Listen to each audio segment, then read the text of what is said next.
E aí, literários, tudo bem com vocês? Comigo tá tudo bem. Espero que vocês estejam bem, que vocês estejam tranquilos. E vamos bater um papo, gente, sobre esse livrão aqui, esse dramalhão, esse tijolão aqui, mas ele é bem bacana, pessoal, que é o Servidão Humana, do Somerset Maugham. Muito bacana, gente. Olha só, a letra é miudinha. Tem 563 páginas, pessoal, mas assim, não se apavorem, né? Quem quiser ler o livro, porque passa voando, a gente mergulha dentro da história. E também vamos falar sobre 3 adaptações, gente, que teve para o cinema. Bem bacana também, tá? Então assim, né, gente, para começo, né, de história, foi escrito em 1915, né, e publicado também nessa mesma época. Então ele vai se passar em Londres, na Alemanha e grande parte em Paris também, mais em Paris e em Londres, né? Então ali em Paris, né, na partezinha que vai falar do personagem que tá em Paris, é na década de 15, então assim, já é um pouquinho antes, né, do que rolou depois, assim, da Geração Perdida, né, muito conhecida pelo Hemingway, né, pessoal, que é as artes, pintura, literatura, né, muito forte nessa época lá em Paris. Então, em 1915, também já tinha essa procura, né, dos jovens pelas artes, então, ali em meados de 1915, né. Mas vamos, então, bem do princípio, tá, gente? É um romance bem linear, então, assim, é a história da vida do nosso personagem, que é o Philip Carey.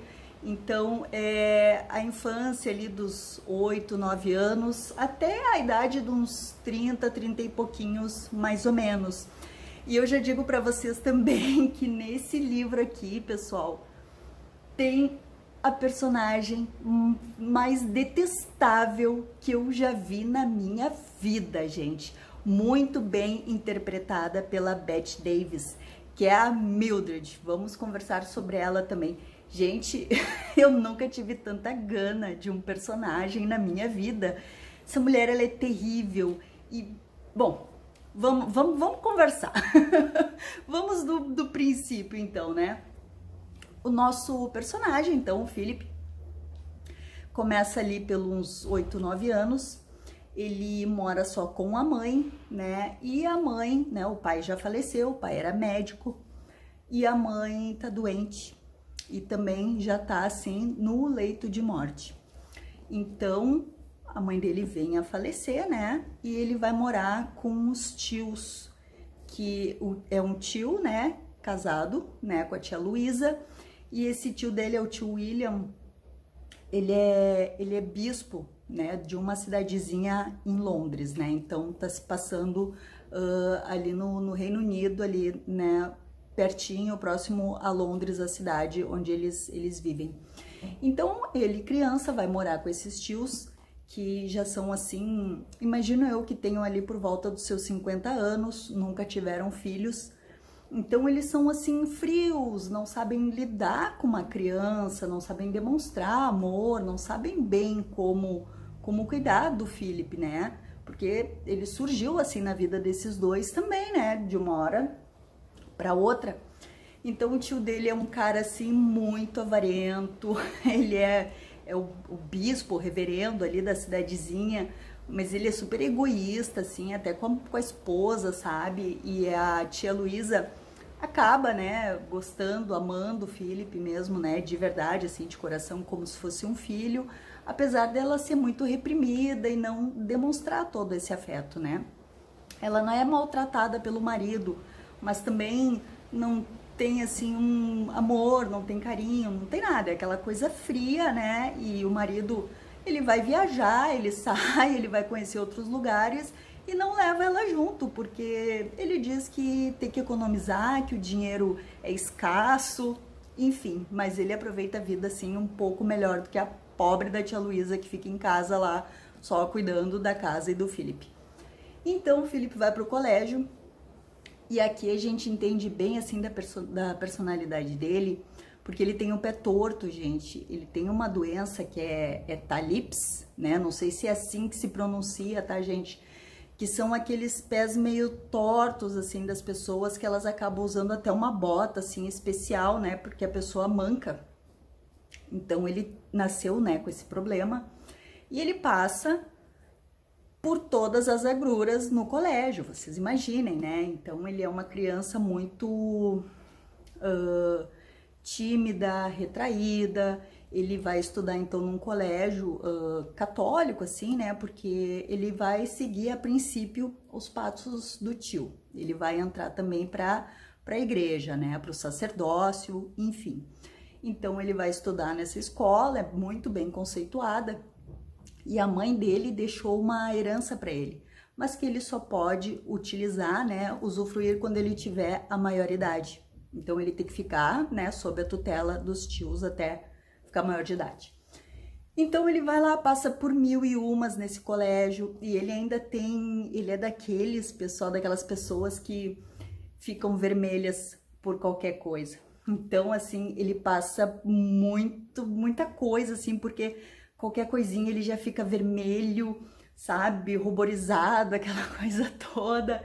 E ele também, ele é muito colérico, mas ele guarda, ele segura muito as emoções, né? Então, a gente vê desde o início que ele já tem vários distúrbios, assim, né?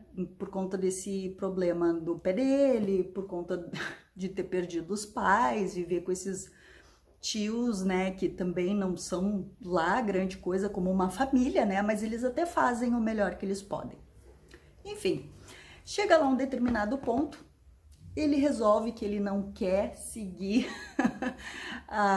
os ensinos religiosos coisa nenhuma. E aquilo cai como uma bomba, né, para os professores, para o tio. Então ele leva todo um tempo ainda para convencê-los de que ele não vai mais para aquele colégio, que ele não quer saber de ser padre, bispo, reverendo ou o que quer que seja. E ele consegue convencer o tio, coloca na cabeça deles de que ele vai estudar. Agora, é tanta coisa que acontece na vida desse personagem que eu tenho que ir me lembrando, gente. Ele vai estudar contabilidade na Alemanha. Ele tem ali pelos seus 17, 18 anos, mais ou menos. Porque ele não sabe o que seguir, que carreira seguir, o que se fazia naquela época, ou era direito, ele não queria, medicina como pai, ele também não queria, então, né, não tinham muitas opções, tinha engenharia, ele também não queria. Então, o tio arranjou com um conhecido para ele ir para a Alemanha. Desculpa, pessoal. E ele vai. Só que chegando lá, ele fica um tempo, ele também não gosta. E ele vivendo do dinheiro da herança, né, que os tios mandam para ele. E ele é meio que esbanjador, pessoal. Ele não é muito assim de controlar os gastos. Chegando lá na Alemanha, ele decide que ele não quer mais trabalhar, estudar contabilidade, que ele quer ir para Paris para ser artista, para pintar, gente. Ai, sim, aí é mais uma decepção na vida dos tios. Nessa altura, né, a tia já tá super envolvida com ele, já se passaram alguns anos, né, ela já ama ele, é como se fosse filho dela, né? E aí é mais aquele drama todo de como assim tu vai para Paris largar tudo e vai pintar, vai ser artista. Pois bem, ele consegue convencer os tios e vai ali pelos seus 20 e poucos anos. Chegando lá, ele conhece toda aquela, né, aquela rapaziada, toda aquela gurizada, estuda, né, nas escolas de arte, frequenta o Coatilatã, aquela coisa toda. Conhece muita gente, ele começa a ficar assim menos retraído, né, começa a ter um pouquinho mais de traquejo social. E aí, conversando sobre filosofia, sobre artes, aquela coisa toda, esbanjando dinheiro, ele deixa de acreditar em Deus. Sim, pessoal, ele vira um ateu. Mais um drama na vida da família lá dos tios que são, né, super religiosos. Tudo bem, ele fica lá um bom tempo, tudo, mas ele vê que não é um bom artista, ele não vai ser um pintor, ele não vai passar da mediocridade. Então ele volta lá para Londres, para os tios, e vai pensar o que ele vai ser da vida. Direito ele não quer, não sei mais o que ele também não gosta, e aí ele é meio enjoadinho, gente, porque começa, pô, te decide, meu filho, tu tá com 20 e poucos anos, tu não trabalha, nunca trabalhou, nunca fez nada, e ainda não sabe o que vai estudar, o que vai seguir dessa vida, né? Ele decide, então, que tá, vou ser médico como meu pai foi, né? E aí ele vai definitivamente para Londres, então, e aí começa toda a maior parte da história, que é onde ele vai conhecer a peste da Mildred. Gente, que mulher praga! É a típica Dona Florinda, gente. Sabe a Dona Florinda do Chaves? É a Mildred. Pessoal, ela é snob. Ela é pobre, nada contra a pobreza. Aqui não tem problema nenhum a classe social deles. Mas ela é snob, é bem a Dona Florinda. Então, ela é vulgar, ela é snob, ela é grosseira, ela é burra, ela, sabe, ela não tem intelectualidade nenhuma. E ela é metida ainda por cima, sabe? E o Felipe acaba conhecendo ela trabalha num restaurante, né? Ela é tipo garçonete, assim, né? E ele se apaixona. Sim, ele é todo intelectual, se veste super bem, esbanja o dinheiro que ele tem, a herança dele, né? Tá indo. E ele se apaixona por essa mulher. E ela faz ele de gato e sapato, pessoal. Vocês não têm ideia do que essa mulher apronta pra ele. E ele fica implorando, mendigando amor, e ela, sabe, só aproveita, ganha presentes dele, ele leva ela para sair, mas ela não é assim, interesseira. Ela fica na dela, ela trata ele mal, ela diz que não ama ele, que não gosta, que ela vai sair com outros caras, de que para ela tanto faz como tanto fez, se ela sai com ele ou não. Sabe? Mas ele que quer dar os presentes, ele que fica, né, procurando e levando ela para sair em restaurantes, aquela coisa toda. Gente, esse cara, a gente fica com nojo às vezes, dá vontade de parar de ler, mas aí tu tá tão envolvido na história que tu quer continuar, porque tu olha assim, tu deixa de ser babaca. E essa mulher, cada coisa que ela faz, a gente fica com ódio dela também. E eu acho que os coaches de relacionamento que gostam de dar as dicas, né, de como conquistar, como isso, como aquilo, tinham que ler esse livro aqui, pessoal, para saber tudo que a Mildred fazia. Então, quanto mais ela esnoba o Philip, mais ele fica louco. Para vocês terem ideia, ela vai e volta na vida dele, ela fica com outros caras, ela volta grávida. Ele sustenta essa mulher sem ter nada com ela, nenhum relacionamento, nem sexo, gente. Então ele paga apartamento, ele, sabe, ele gasta horrores de um dinheiro que ele não pode gastar, porque ele tá estudando medicina e só estuda, ele não trabalha. E ele gasta com ela e compra vestidos. E ela vai e volta e fica com um cara e volta pra ele, vai pedir ajuda, sabe? E aí, pra vocês terem ideia do absurdo, ele tem um amigão dele, e ele apresenta esse amigo para Mildred. Os dois se apaixonam, sim. E o que ele faz? Ele tinha dinheiro para uma passagem que ele ia viajar com ela para Paris. O que ele faz? Ele pega esse dinheiro e dá para os dois, pro amigo dele, para ela. Porque ele é tão estranha essa personalidade dele, porque ao mesmo tempo ele tem aquela bondade do coração ainda, acho que bem naquela coisa de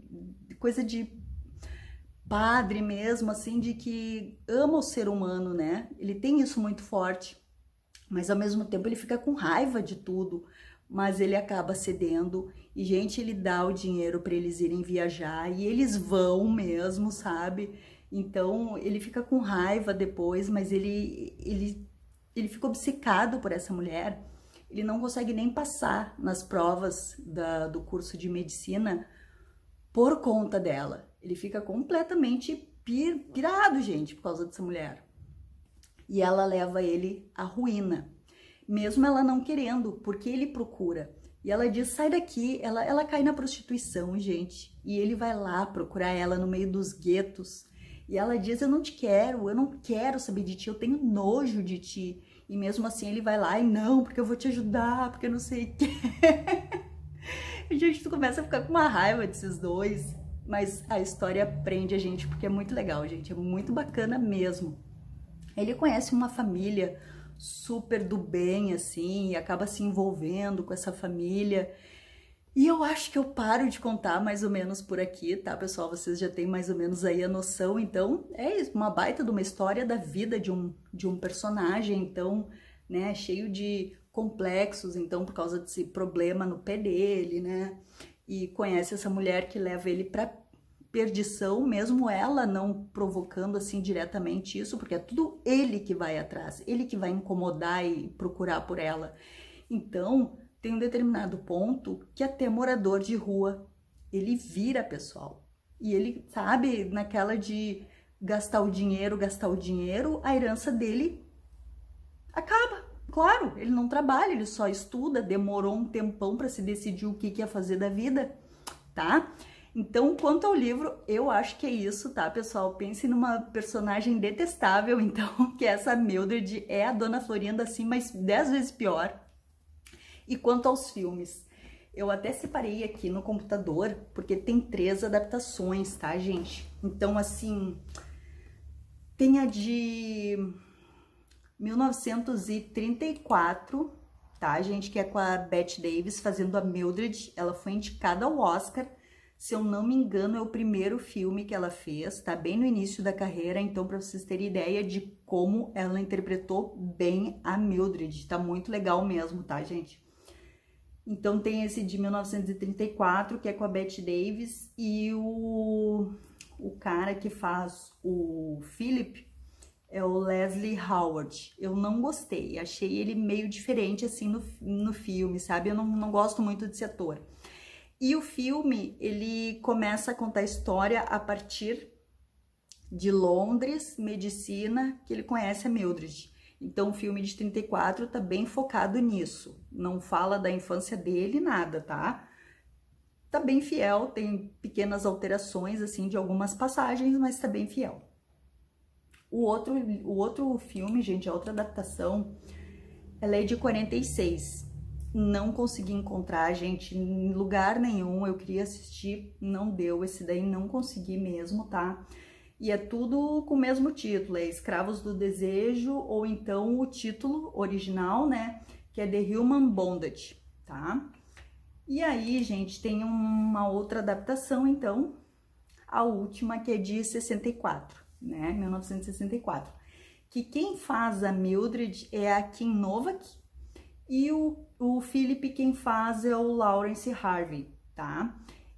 Tá fiel também assim, mas eu acho que eles erraram muito com a personagem da Mildred, né, que a Kim faz.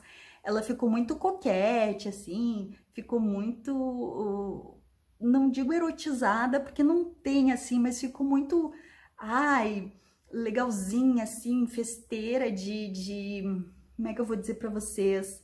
De tratar o Felipe bem pra ganhar as coisas. E a Mildred não é assim. Ela é grossa, ela é grosseira, ela é estúpida, ela não, sabe? Ela sai com ele tudo, demora muito pra ela começar, assim, a tratar ele bem. E no filme de 64, não, desde o início ela já abraça ele, já beija, vai até pra cama. E eles nunca fizeram sexo, gente. Nunca rolou nada de sexo entre os dois. Chegou até uma parte ali que a Mildred, daí a moeda vira e ela começa então a querer ter algum envolvimento com ele, porque ela tá assim à beira da amargura, né? E ela quer pagar ele, né, de alguma forma. E ele tem nojo dela, ele só quer ajudar, assim como amiga, mas eles têm uma briga muito feia, muito séria, né? Ela faz horrores na vida dele, mas ele continua querendo ajudar, mas ele consegue, assim, deixar a paixão, né? Mas ele tem um vínculo com essa mulher muito forte, assim, muito forte. Tá, pessoal? Eu acho que é mais ou menos isso, então. Eu recomendo, é uma história legal, a gente fica ali com meio nojinho em vários momentos, mas a gente mergulha demais mesmo na história, porque tá muito bem contado, os personagens estão muito desenvolvidos, parece que a gente conhece eles, né? E é isso, gente, tá bom? Fiquem com Deus, nos vemos no próximo vídeo e obrigado por terem assistido até aqui.